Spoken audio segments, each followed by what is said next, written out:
Hello guys, Andrew here. Welcome back to Drew Tutorial. And in this video, I'm going to show you how to install WhatsApp on your computer. So go ahead and click the Windows key on your keyboard and you want to open up the Microsoft Store. You can either search for it or you can find it on the pin apps there. And you want to use a search in the Microsoft apps to type in WhatsApp. Once you find the app, you can go ahead and click on it and just simply click and install directly from the Microsoft Store. As you can see, it's preparing to download, and within a couple of seconds, it's going to quickly download and install on my computer. As you can see, it's currently at 4%. Alright guys, now you can see that WhatsApp is now installed, and all you have to do really is click and open on your computer and it's going to open up the WhatsApp.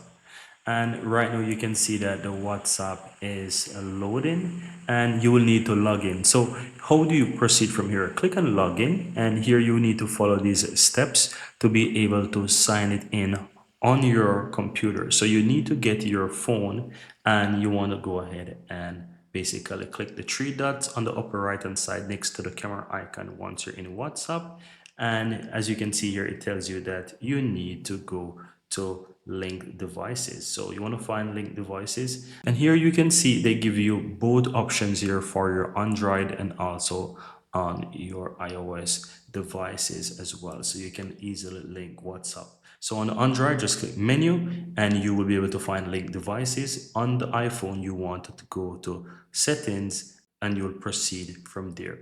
Right, so as I'm on an Android right now, I'm going to just click the three dots on the upper right and then simply click my link devices here. And then I'll see a green button in that section that basically says link a device. Then click and basically you'll be able to link the device. It's going to open up your camera, and all you'll have to do is just scan that QR code that is showing on your screen, and immediately it's going to now load in your WhatsApp on your phone. And it's make it super easy to actually do, and you can see right here it's currently loading my WhatsApp, and here it is guys, my WhatsApp is loaded. I can click and continue and I'm right into WhatsApp. And that's it. Very easy and very simple. Now, I want to show you something really cool. Now that you have WhatsApp on your PC, if you want to go ahead and let's say pin it for quick use, just right click on the open WhatsApp right here in the lower part of your screen on your taskbar and simply click pin to taskbar. And once you close WhatsApp, it will now be easy to you to open it from your taskbar, and it will just be open really quick from your computer, as you can see right there. And that's it. Very easy and very simple guys. That's how you install WhatsApp on your PC or laptop.